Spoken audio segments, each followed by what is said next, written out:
Here we will introduce some of the most livable places in the world. What's the best country in the world to live in? Is it the one with the best food? The longest life expectancy? The best weather? For the past 70 years, most governments have relied heavily on a single number to answer that question. This number influences elections, the stock market, and government policy. But it was never intended for its current purpose, and some would argue that the world is addicted to making it grow forever. This number is called the gross domestic product, or GDP, and it was invented by the economist Simon Kuznets in the 1930s, to try and gauge the size of an economy in a single, easy-to-understand number. GDP is the total monetary value of everything a country produces and sells on the market. To this day, GDP per capita, which is just the total GDP divided by the number of people living in that country, is widely seen as a measure of well-being.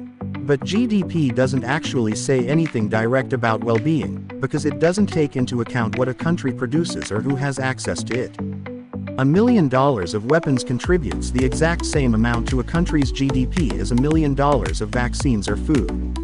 The value society derives from things like public school or firefighters isn't counted in GDP at all, because those services aren't sold on the market. And if a country has a lot of wealth, but most of it is controlled by relatively few people, GDP per capita gives a distorted picture of how much money a typical person has. Despite all that, for a long time, higher GDP did correlate closely to a higher quality of life for people in many countries. From 1945 to 1970, as GDP doubled, tripled or even quadrupled in some Western economies, people's wages often grew proportionally.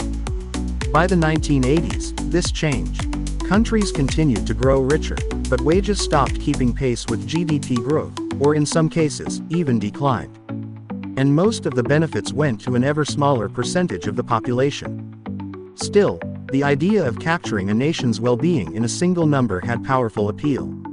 In 1972, King Jigme Singye Wangchuck of Bhutan came up with the idea of gross national happiness as an alternative to gross domestic product. Gross national happiness is a metric that factors in matters like health, education, strong communities, and living standards, having citizens answer questions like, how happy do you think your family members are at the moment? What is your knowledge of names of plants and wild animals in your area? And, what type of day was yesterday? The United Nations Human Development Index is a more widely used metric. It takes into account health and education, as well as income per capita to estimate overall well-being. Meanwhile, a metric called the Sustainable Development Index factors in both well-being and the environmental burdens of economic growth, again, boiling all this down to a single number. Though no country has been able to meet the basic needs of its people while also using resources fully sustainably, Costa Rica currently comes the closest. Over the past few decades, it's managed to grow its economy and improve living standards substantially without drastically increasing its emissions. Other countries, like Colombia and Jordan, have made notable progress.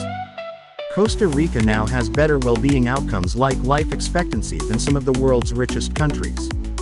Ultimately, there are limits to any approach that boils the quality of life in a country down to a single number. Increasingly, experts favor a dashboard approach that lays out all the factors a single number obscures. This approach makes even more sense given that people have different priorities, and the answer to which country is best to live in depends on who's asking the question. So what if that were you designing your country's well-being metric? What do you value, and what would you measure?